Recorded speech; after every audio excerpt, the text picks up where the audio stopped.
Selamat pagi Bapak Ibu Saudara yang terkasih di dalam Tuhan Yesus Kristus. Puji Tuhan, pagi hari ini kita kembali diberi kesempatan untuk bersaat teduh bersama. Kita akan merenungkan firman Tuhan melalui saat teduh 4B GKI Residen Sudirman. Hari ini Minggu tanggal 2 Oktober 2022 dengan tema bukan hanya meminta tapi juga melakukan. Bapak, Ibu, dan Saudara, mari kita persiapkan hati kita masing-masing untuk menyambut sabda Tuhan. Kita akan bersama-sama memuji Tuhan dari sebuah lagu, Kau Terbaik Bagiku. Mari kita pujikan bersama.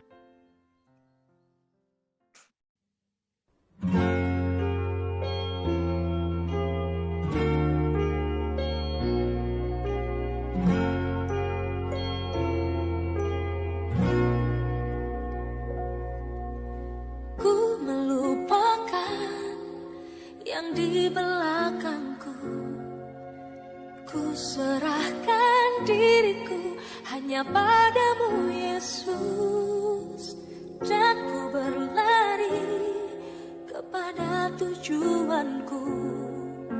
Kau beriku hari yang baru, yang lama telah berlalu. Rencanamu, oh Tuhan, indah bagiku, tak terbatas oleh pikiranku. Firman-Mu ya dan amin, sumber kekuatan, Kau pengharapanku, Kau terbaik bagiku.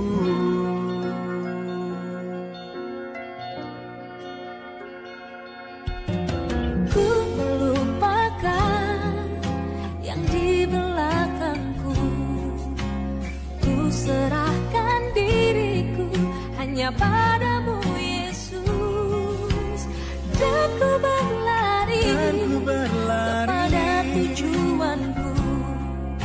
Kau beriku hari yang baru, yang lama telah berlalu. Rencanamu Tuhan indah bagiku, tak terbatas oleh pikiranku. Firman-Mu ya dan amin, sumber kekuatan, Kau pengharapanku, Kau terbaik bagiku.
Bapak, Ibu, Saudara, mengapa para murid merasa bahwa iman mereka kurang dan perlu ditambah?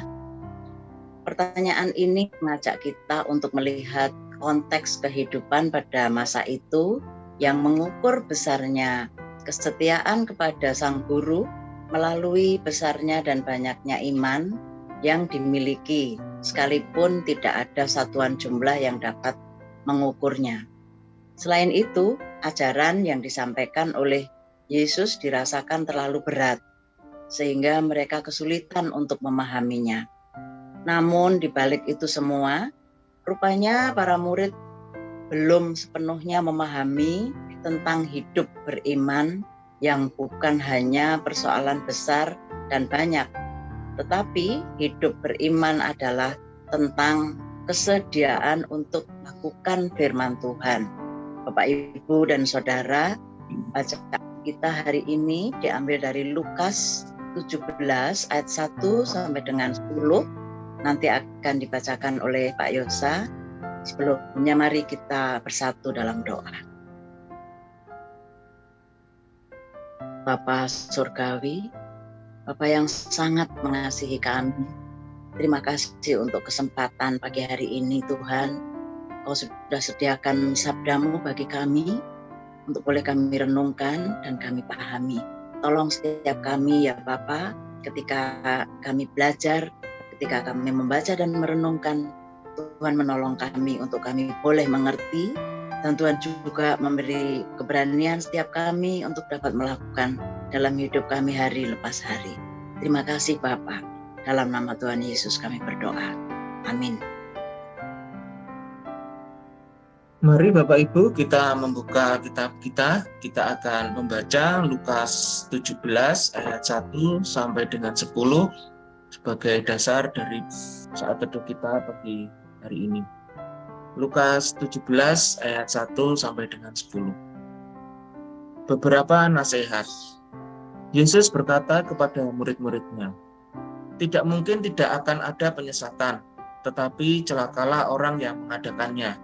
Adalah lebih baik baginya jika sebuah batu kilangan diikatkan pada lehernya, lalu ia dilemparkan ke dalam laut, daripada menyesatkan salah satu dari orang-orang yang lemah ini. Jagalah dirimu, jikalau saudaramu berbuat dosa, tegurlah dia, dan jikalau ia menyesal, ampunilah dia. Bahkan jikalau ia berbuat dosa terhadap engkau 7 kali sehari dan 7 kali ia kembali kepadamu dan berkata, 'Aku menyesal,' engkau harus mengampuni dia." Lalu kata rasul-rasul itu kepada Tuhan, "Tambahkanlah iman kami."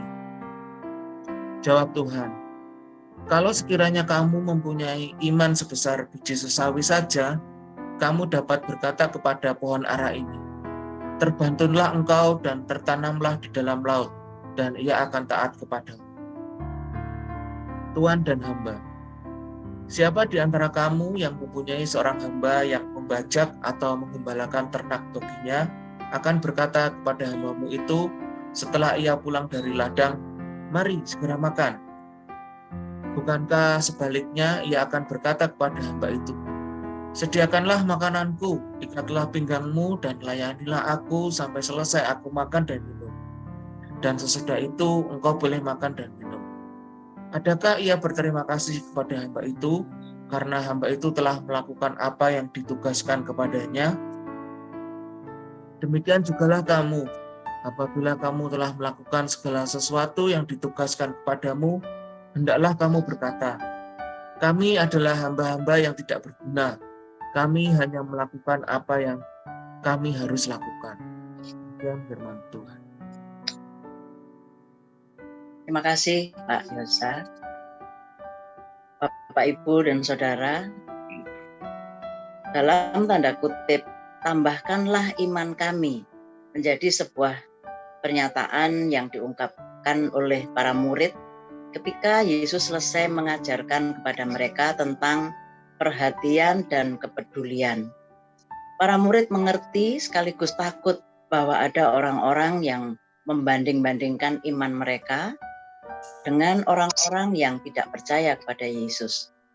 Akan tetapi ketakutan itu sirna ketika mereka menyadari bahwa hidup dalam ketaatan kepada Tuhan jauh lebih penting daripada sekedar bersaing membesar-besarkan iman. Sebab hidup beriman di dalam Yesus juga membutuhkan kepedulian dan perhatian. Selama ini mereka hanya memahami bahwa hidup beriman adalah tentang urusan perorangan dan bukan urusan bersama. Yesus mengajarkan kepada mereka untuk saling menjaga saudara dan juga memberikan pengampunan serta tidak menjadi penghalang bagi karya-karya pemeliharaannya. Maka itu para murid merasa bahwa mereka mereka perlu menambah iman agar bisa memahami maksud dari apa yang sudah Yesus ajarkan. Yesus justru memberikan pengajaran lainnya yang mengajak mereka melihat bahwa iman lagi-lagi bukan soal besaran atau jumlahnya. Akan tetapi, hanya dengan iman yang sebesar biji sesawi, mereka mampu melakukan perkara yang besar. Yesus juga menggunakan perumpamaan tentang tuan dan hamba. Perlakuan tuan yang wajar memang tidak melayani hambanya yang sudah lelah bekerja. Tuan juga tidak mengucapkan terima kasih untuk apa yang telah dikerjakan oleh hamba. Semua itu sudah menjadi kewajiban seorang hamba. Yesus mengajarkan filosofi seorang hamba yang tidak menuntut apapun kepada tuannya. Dikaitkan dengan pernyataan tambahkanlah iman kami, hal itu menunjukkan bahwa seorang hamba tidaklah perlu meminta sesuatu bagi karya pelayanannya. Semuanya akan diberikan oleh Tuhan. Seorang hamba hanya mengerjakan apa yang menjadi kewajibannya. Melalui bacaan di atas kita dapat belajar, Bapak, Ibu, dan Saudara, bahwa meminta kepada Tuhan sesungguhnya bukanlah sesuatu yang salah. Akan tetapi, terkadang kita meminta sesuatu yang sesungguhnya Tuhan sudah beri dan hadirkan di dalam kehidupan kita. Tuhan sudah memberikan kepada kita banyak hal yang bisa disyukuri. Tuhan memberikan kita pekerjaan, pendidikan, keluarga, sahabat, komunitas, pelayanan, dan lainnya. Semua hal itu pasti membutuhkan perhatian dan kepedulian. Sebagai seorang murid Yesus di masa kini, kita harus menyadari bahwa Tuhan sudah memberikan kepada kita iman yang dapat berdampak luar biasa, baik di tengah keseharian kita saat ini. Kita pun diberinya kemampuan, kepandaian, serta hati yang mampu menimbang perkara yang baik dan yang buruk. Maka dari itu, mulai hari ini, kita bukan hanya meminta untuk ditambahkan iman kita, tetapi juga harus yakin dan percaya sambil melakukan atau merealisasikan iman dalam rutinitas kehidupan setiap hari, supaya kita semua bisa menjadi berkat. Mari Bapak Ibu kita berdoa. Tuhan, kami semakin sadar bahwa kami terlalu sering meminta banyak hal kepada Tuhan tanpa mengimbangi dengan ungkapan syukur kami atas banyak hal yang Tuhan sudah berikan kepada kami.